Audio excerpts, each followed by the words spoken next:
है ये कुंभ कलश। कोई भी हम अनुष्ठान करते हैं, दुर्गा पूजा हो, छठ पूजा हो, नवरात्र पूजा हो, तो घर घर में हम कुंभ स्थापन करते हैं, कलश स्थापन करते हैं।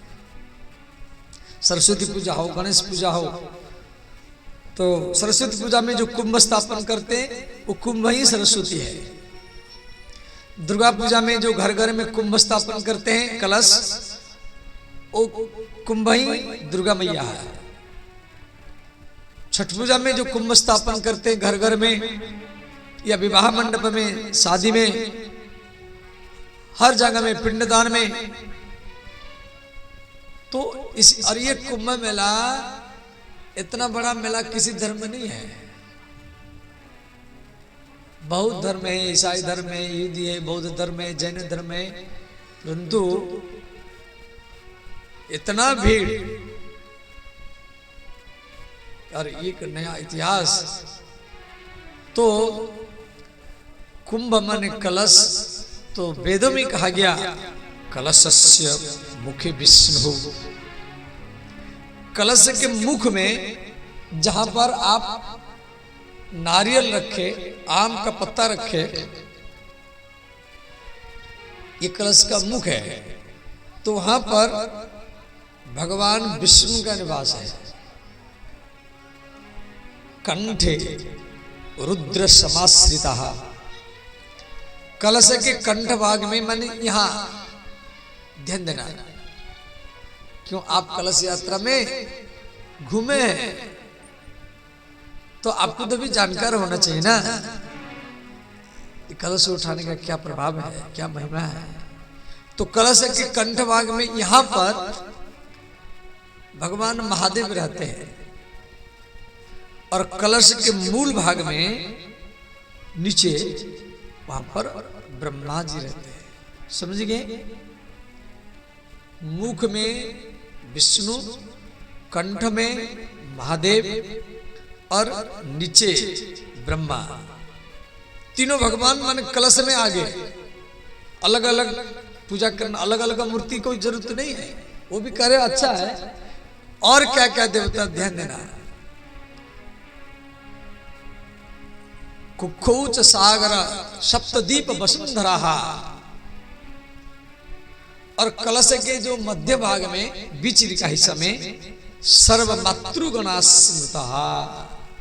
हमारी जितना माता है, दुर्गा, काली, सरस्वती, छठी मैया, सर्व मंगल मांगल्ये शिवे सर्वार्थ साधिके शरण्य त्र्यंबके गौरी नारायणी नमस्तुते। जितना सब देवियां हैं,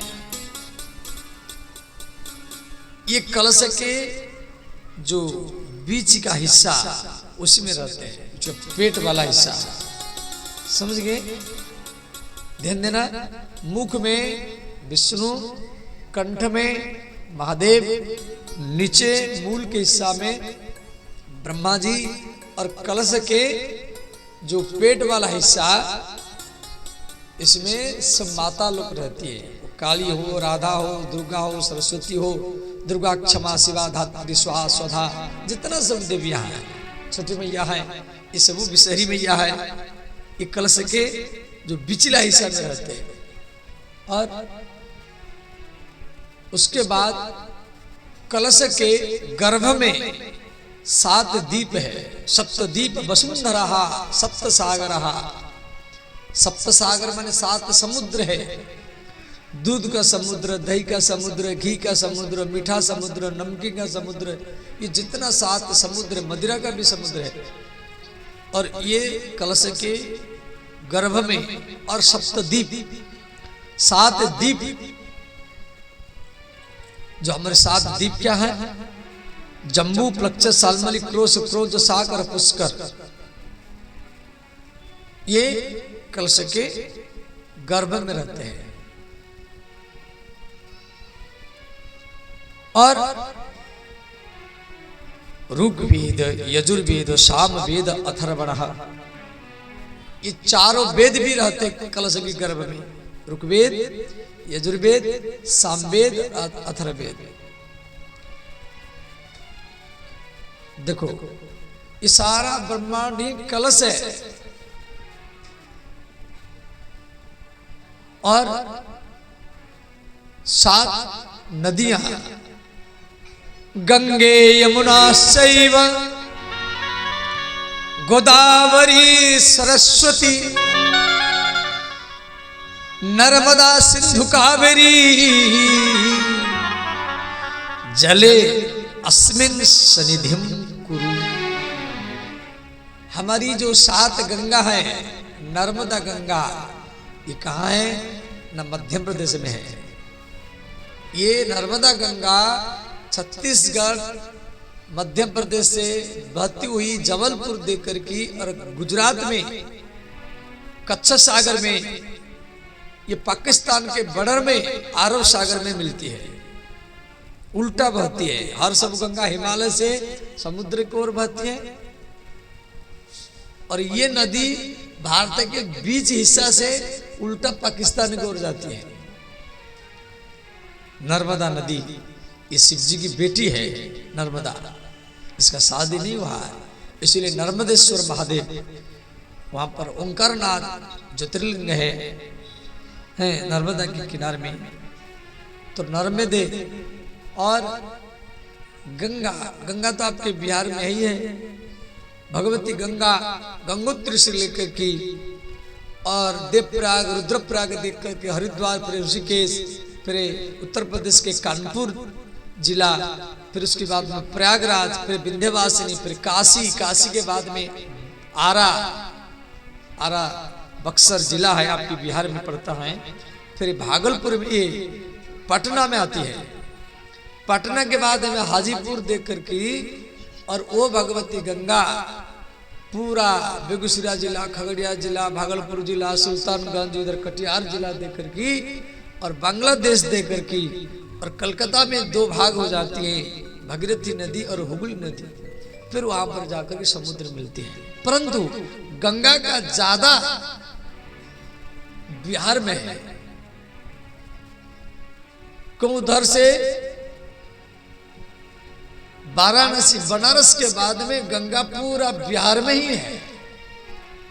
तो गंगा और यमुना वृंदावन में है। तो गंगे यमुना शैव गोदावरी नदी कहाँ है? गोदावरी नदी है महाराष्ट्र में, जहां पंचवटी है, वहां पर भी कुंभ मेला लगता है। और नर्मदे सिंधु नदी ये पाकिस्तान में है। कावेरी ये दक्षिण भारत में है। तो कलश के जो जल में ये 7 नदियों का निवास है। तो इसीलिए हमारे शास्त्र में कहा गया, जब कन्याएं, बालिकाएं सिर पर कलश लेकर के चलती हैं और जिस रास्ता में चलती हैं वो रास्ता भी पवित्र हो जाता है। जिस गली में, जिस महला देख करके, जिसके घर के आंगन देख करके जाती हैं, वो घर, वो महला भी पवित्र हो जाता है। और वो कलश लेने वालियों को जो दर्शन करता है उसका सारा पाप भी समाप्त ही हो जाता है। आपके आंखों में दिखाई दिया भाई इतना कलश जा रहा है, कन्याएं बालिका में जा रहे हैं लेकर के, इतना प्रभाव। कलश लेने वाली आंख उठा करके जिन जिन को रास्ता में देख लेती हैं,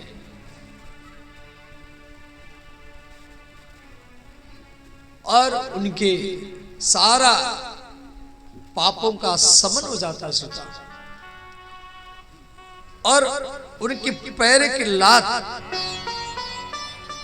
उनके पैर का ठोकर जिस भूमि में पड़ता है वो भूमि भी पवित्र हो जाता है। इसीलिए तो हम लोग हर कलश लेकर के जा रहे हैं, पानी छिटको, इनको पानी पिलाओ, इनको जल पिलाओ, इनको ठंडाई पिलाओ। और ऐसे आप कलश लेकर के कई जगह में घूमते हुए और यहाँ पर स्थापन किए हैं। नीचे कई सह कलश स्थापन किया गया है। मुख्य जजमानी श्रीमद् भागवत को सिर पर लेकर के और संपूर्ण ये बड़हरा बड़हरी और वासुदेव आदि अंचल में घुमाते हुए दर्शन करा तो यहां पर स्थापन की सुधा।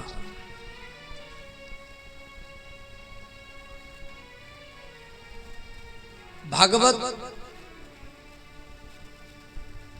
ये भगवान का शब्दमय विग्रह है।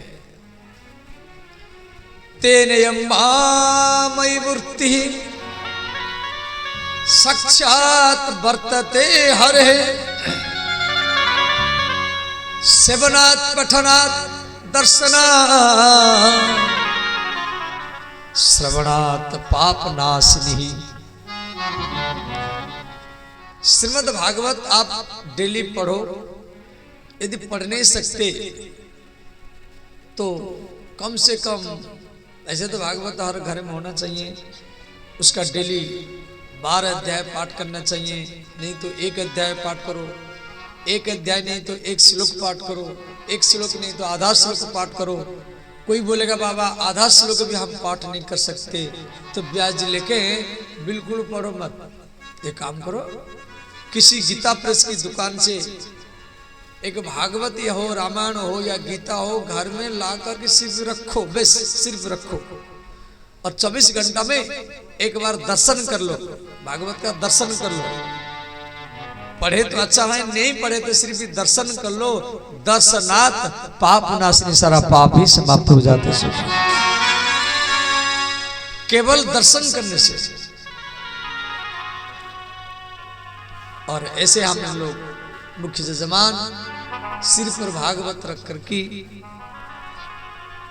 इसमें भागवत है, ये जो बक्सा है इसमें भागवत भीतर में रखा हुआ है, जो मूल भागवत संस्कृत भागवत भीतर में है। और इनको स्थापन किया गया है इस प्रकार। आप लोग कलश यात्रा सब कर चुके हैं और ध्यान देना, भागवत कथा, भागवत कथा में सब व्यक्ति नहीं आते हैं। जब भगवान की कृपा नहीं होगी तो व्यक्ति का मन भागवत में नहीं लगेगा।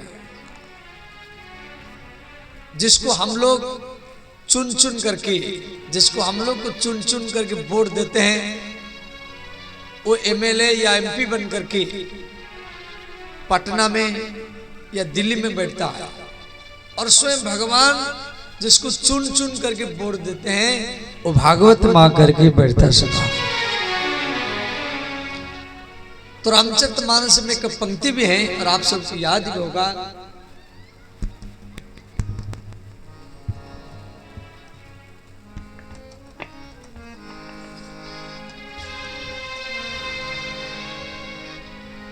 आवत यही सर अति कठिनाई, आवत यही सर अति कठिनाई।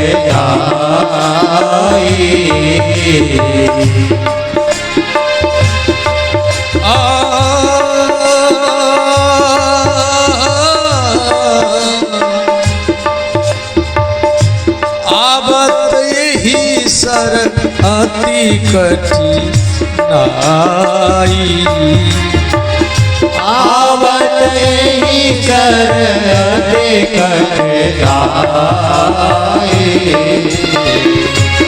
राम कृपा बिनु आई न जाई, राम कृपा बिनु आई न जाई। राम कृपा बिनु आई न जाई, राम कृपा बिनु आई न जाई। श्री राम जय जय राम,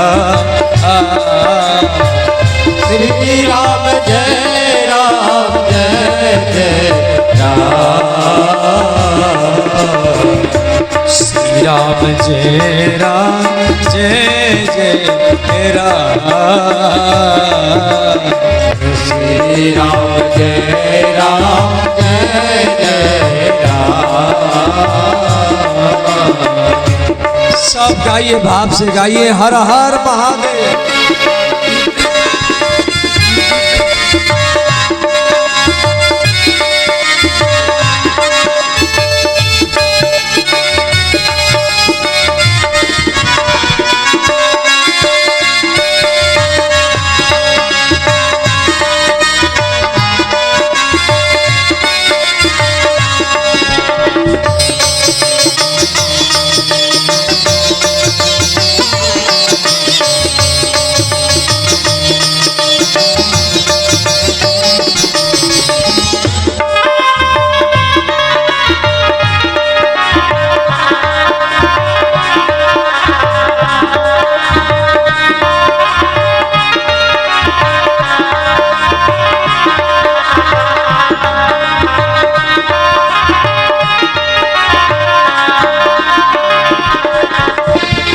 मंगल भवन मंगल हारी, मंगल भवन मंगल हारी। द्रवहु सुदशरथ अजीर बिहारी। प्रभु दशरथ अजीर बिहारी। राधे राधे गोविंद गोविंद राधे। राधे राधे गोविंद गोविंद राधे। राधे राधे गोविंद गोविंद राधे। राधे राधे गोविंद गोविंद राधे।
देना।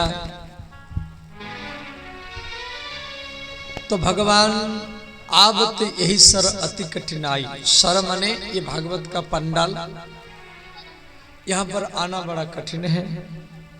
राम कृपा बिनु आई न जाई। जब तक भगवान की कृपा नहीं होगी तब तक व्यक्ति का मन भागवत में नहीं लगेगा। देखो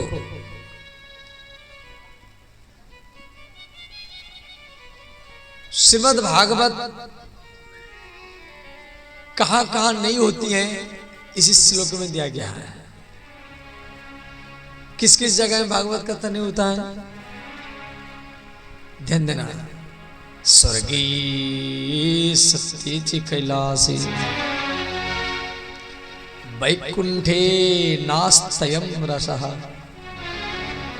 एक तो भागवत स्वर्गलोक में नहीं होता है, इसलिए देवता लोग को पृथ्वी पर आए थे। जब सुखदेव जी परिचित को गंगा के किनारे में कथा सुना रहे थे, वहां देवता लोग भी आए थे। इंद्र ने कहा सुखदेव जी को, व्यास नंदन सुखदेव जी को, जे आप चलिए स्वर्ग में, हम कथा सुनाइए और हम परीक्षित को अमृत पिला देंगे, इसको तक्षक ना काटेगा तो भी नहीं मरेगा।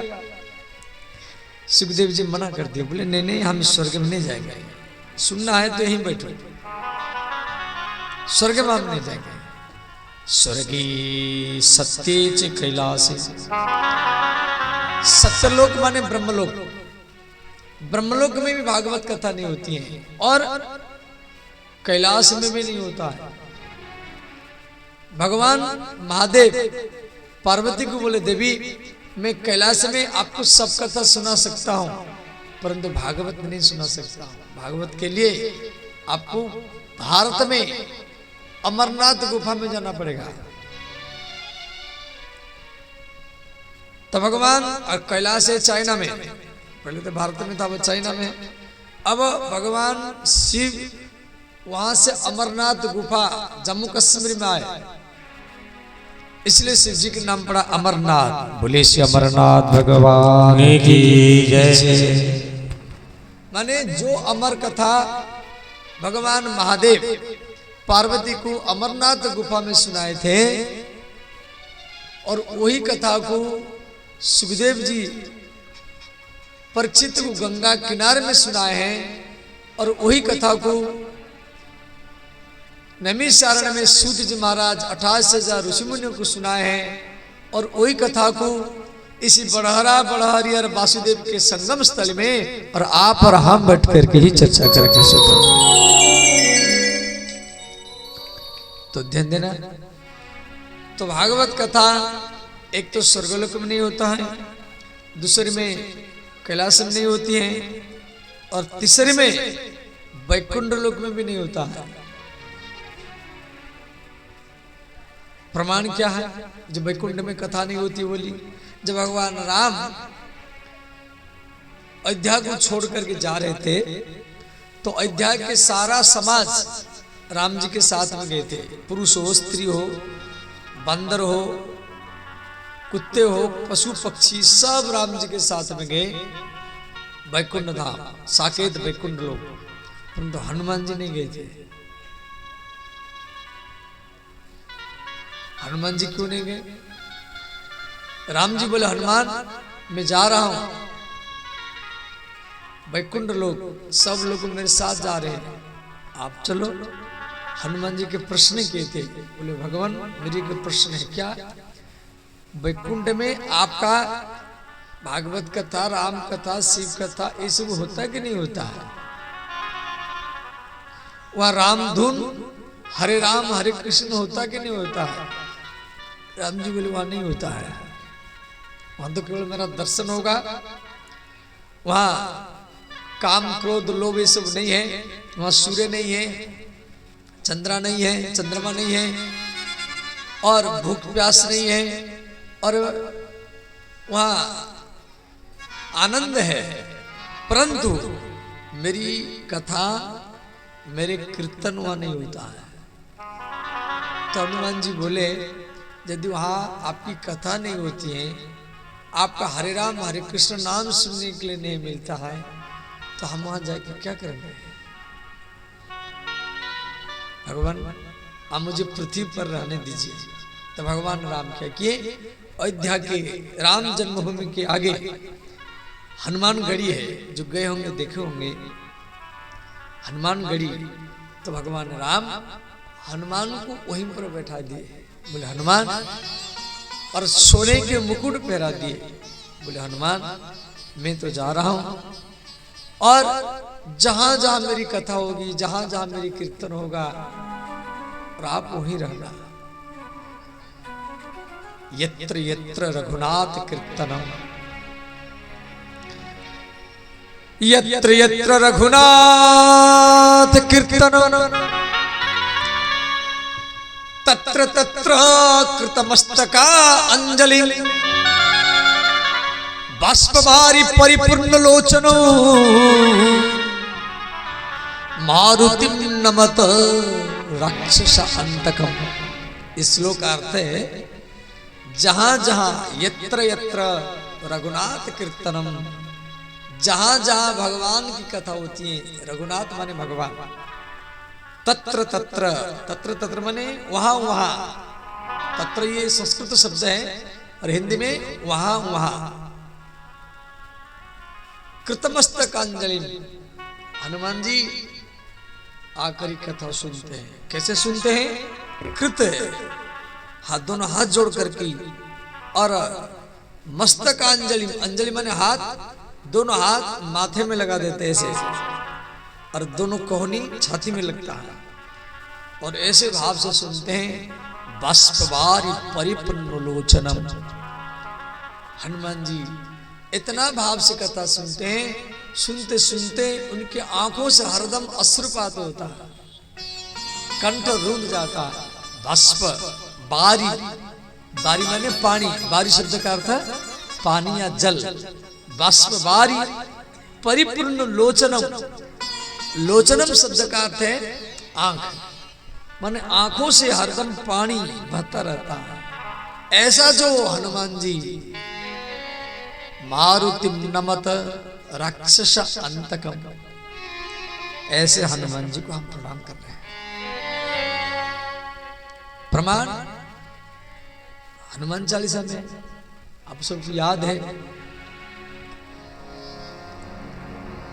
प्रभु चरित्र सुनिबे को रसिया, प्रभु चरित्र सुनिबे को रसिया, राम चरित्र सुनी बेको रसिया, राम चरित्र सुनिबे को रसिया, राम चरित्र सुनी बेको रसिया, राम चरित्र सुनिबे को रसिया। श्री अनंत बलवंत हनुमंत लाल, जहां जहां भगवान की कथा होती है वो रसिक है। प्रभु चरित्र सुनिबे को रसिया। ध्यान देना, जिसकी कथा आप सुनेंगे, आप जिसका कथा सुनेंगे वो आपका बस में हो जाएगा। आप जिसकी कथा सुनेंगे वो स्वतः ही आपका अधीन हो जाएगा। राम लखन सीता मन बसिया, राम लखन सीता मन बसिया, राम लखन सीता मन बसिया, राम लखन सीता मन बसिया।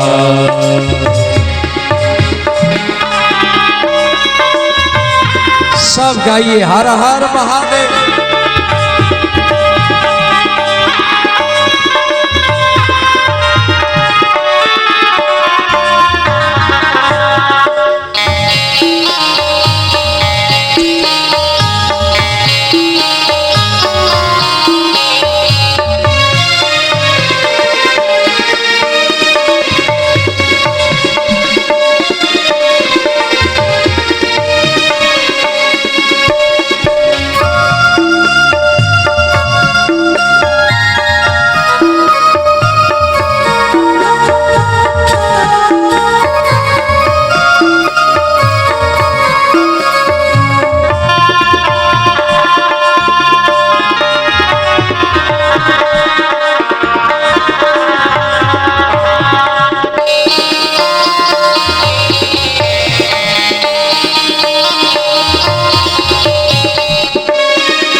जय जय हनुमान गुसाई, जय जय जय हनुमान गुसाई, जय जय जय हनुमान गुसाई, जय जय जय हनुमाने गोसाई कृपा करो गुरु देवकी नाय कृपा करो देवकी नाय श्री राम जय राम जय जय राम श्री राम जय राम जय जय राम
कथा आप श्रवण करेंगे वो आपके बस में जल्दी हो जाएगा।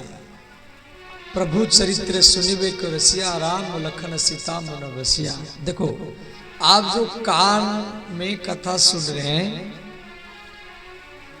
तो कान के द्वारा आप भगवान का पूजा कर रहे हैं, समझ गए।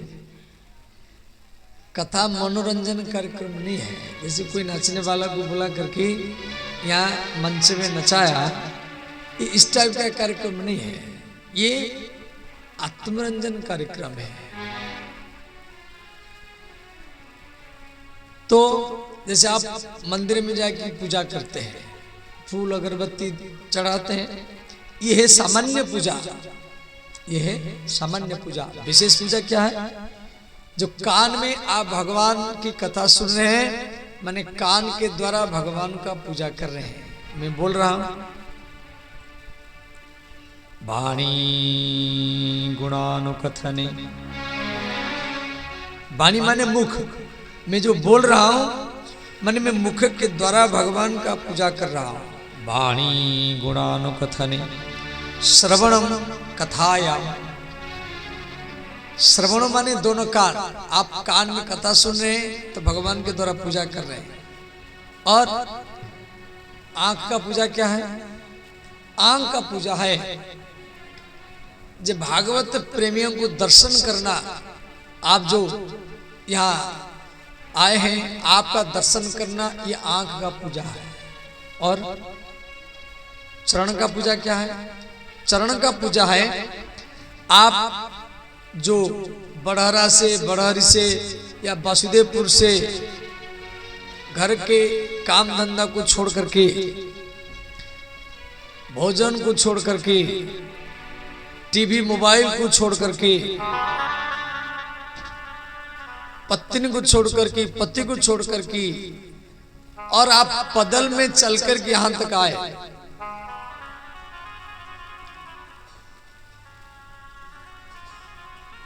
भागवत कथा में आप बैठे हैं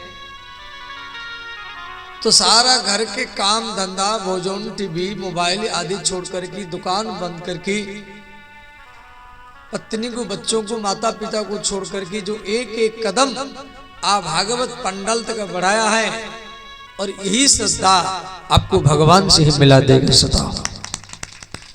ये चरण का पूजा है। हर पग में आपको एक एक यज्ञ का लाभ मिलेगा। और हाथों का पूजा क्या है? हाथों का पूजा है जैसे झाड़ू लगाना, भगवान के मंदिर में जल छींटना, भगवान के मंदिर में झाड़ू लगाना, फूल ला करके श्रृंगार करना, आरती करना और इस पंडाल में झाड़ू लगाना, दरी बिछाना, यह हाथों का पूजा है। इस भागवत गद्दी में, इस व्यास गद्दी में जो बैठ करके बोलता है उसको जो लाभ मिलता है, इसी पंडाल में जो झाड़ू लगाता है, दरी बिछाता है, उसको भी वही लाभ ही मिल जाता है। आप देखोगे, आप स्कंद पुराण में दिया गया है, ध्यान देना, गांव में जो झाड़ू लगाता है, पंचायत में, टाउन में जो झाड़ू लगाता है, जिसको चतुर्थ वर्ण कहा जाता है,